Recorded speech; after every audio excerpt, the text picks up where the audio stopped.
Well, hello, beautiful, precious ones and YouTubers. I am in what I used to call my work room is now my junk room.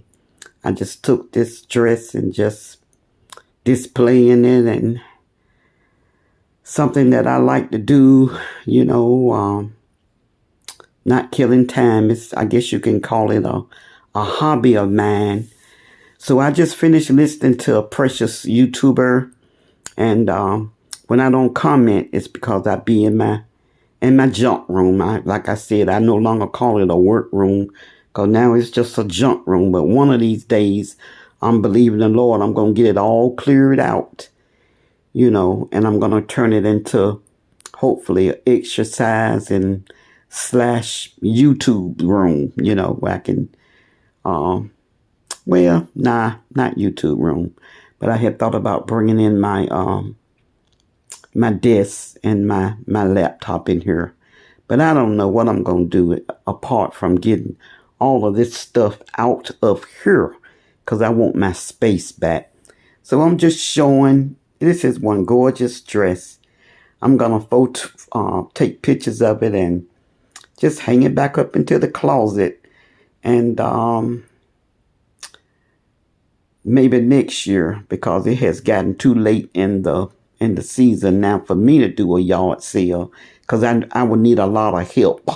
I have a storage building jam-packed full of furniture, clothes, art. Oh my goodness. The original radio flyer. I mean, hippie horse from the 60s. I have a lot of stuff in there.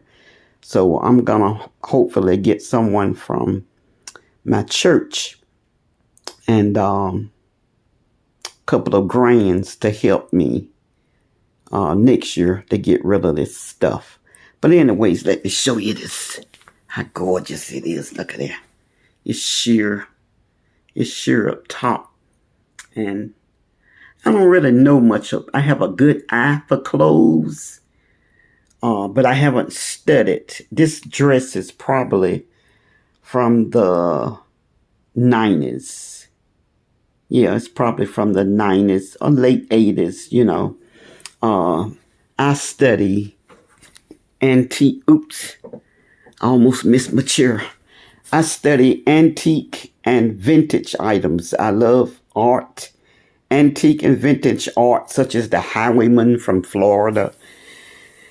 And I actually had a genuine Picasso, and an original Paul Klee. I didn't know what it was.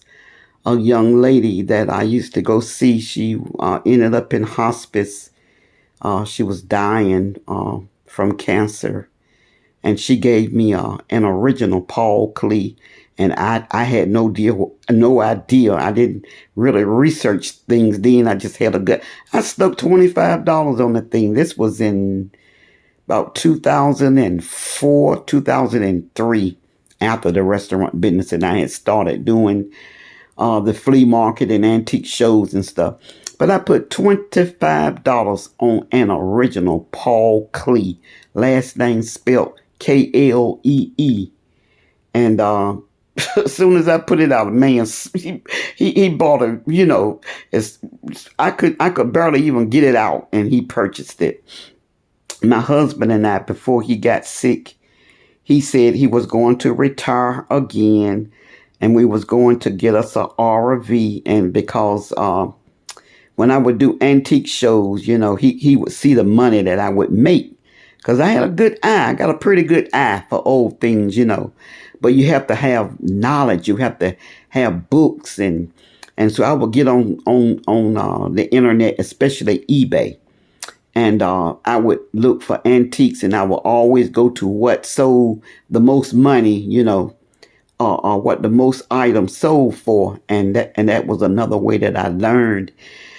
And so he would see the money that I would make. So he said, when I retire this time, we're going to get an RV and we're going to travel and just follow the festivals, One I did in the city that I live in now, somebody had a pie safe, but nobody didn't know what it was. I don't even think the owner knew what it was, you know. He had $100 on it. And I gave that man $100 so cotton picking quick. And I went and got my husband and he brought it back and set it up. And soon as he set it up, somebody bought it. But I put a cheap price on it, $300. So I had $200 profit.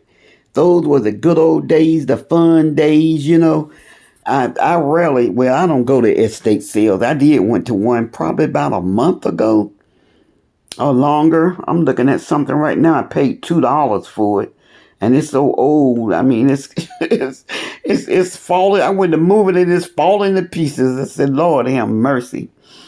Neiman Marcus hat. I paid $2 for it. And it's probably from the 30s or 40s, you know. Oh, God. I just don't spend money on stuff like that, you know. Anymore. I cut it out, you know. Going to the thrift store, I rarely go into them now. But when I do, it's just for to get out the house, the exercise, get a few steps in. And just to look, you know, because you never know. You never know, you know, although I don't have those buyers. It used to be that I had buyers that I could buy something and take right on to I was called, some call us pickers, you know. So, you know, but the one that would buy from me is gone on. She's passed on. And a lot of the old timers that used to do the antique festivals and go to the flea markets, they don't played out and moved back to Florida and other places. And some just broke down because I'm telling you, you know, you dealing in this stuff you putting out and everything don't always sell. You got to put it back in. Then the next weekend, you know, you going to another sale or whatever. And my goodness. It was one guy, his name was Paul. Oh, Paul blew my mind when he told me how old he was. He was a young Caucasian guy, and he was so precious. And from Florida, well, he didn't live in Gainesville, Florida. That's where I lived at the time after I got out of the restaurant business.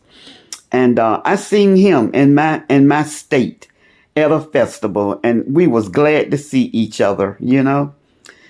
But those days are gone. They are for me. You know, I don't care nothing for no buying, and I would love to do some more selling. But as far as that buying, it has to be something. I found a pair of Chanel earrings. Coco Chanel. Celluloid earrings for $1. $1 at a flea market. You used to just find a whole lot of, oh my goodness, nice things, you know, in Goodwills and Salvation Army and at the flea markets. But now, you know, a lot of people know what it is that they have and some holding on to it and some put it on consignment. I don't even consign. I used to buy furniture and put it on consignment. I had to cut it out, you know.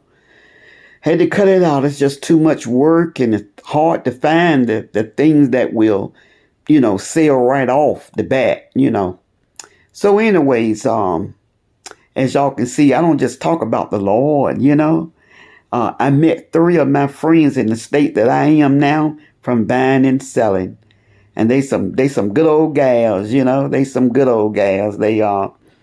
So anyways, you know, I got to put the Lord in it. You know, anyone that do not know the Lord, I advise you to get to know him. He is just not like what people think. He's just not. You know, he's full of grace and mercy and love and patience and power. He just gives us so much, what I call all that good stuff. All right, with that said, I would say God bless you. I love you. Till next time. Bye-bye.